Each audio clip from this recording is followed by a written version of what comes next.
আসসালামু আলাইকুম। উগান্ডার রাজধানী কাম্পালা, আর কাম্পালার এই এরিয়াটা হচ্ছে বাংলাদেশের মতিঝিল এরিয়ার মতো, অর্থাৎ সমস্ত ব্যাংকের হেড অফিসটা হচ্ছে এখানে। তো এই জায়গাটিতে এখানে উগান্ডাতে অনেক সুন্দর সুন্দর বিল্ডিং আছে মাশাল্লাহ। তো যে ব্যাপারটা তুলে ধরতে চাচ্ছিস তা হচ্ছে এই যে মোটর বাইক অর্থাৎ মোটর সাইকেল, এটাকে বলা হয় এদেশে বোড়া বোড়া নামে পরিচিত, বাংলাদেশে যেমন উবার, পাঠাও, লাইক দ্যাট।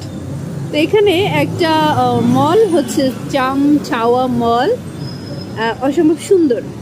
মানে আমরা তো জানি উগান্ডা একটা গরিব দেশ, এভাবেই জানি। তো আসলে যতটা জানি ততটা এরা গরিব নয়, মানে এদেশেও এত সুন্দর স্থাপত্য আছে, মানে বিল্ডিং আছে মাশাল্লাহ। এবং এদেশেও হচ্ছে মানে ভালো ভালো, মানে খুব দামি দামি গাড়ি চলে গাড়ি চলে।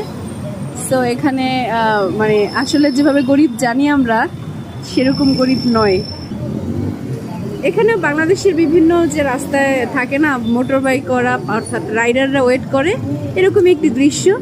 অর্থাৎ এরা পরিশ্রমী মাশাল্লাহ, পুরুষের তুলনায় নারীরা বেশি পরিশ্রমী, এটা হচ্ছে উল্লেখ করার বিষয় আলহামদুলিল্লাহ। তার প্রমাণ হচ্ছে এই যে এরকম অনেক কাজেই মহিলাদেরকে দেখা যায়।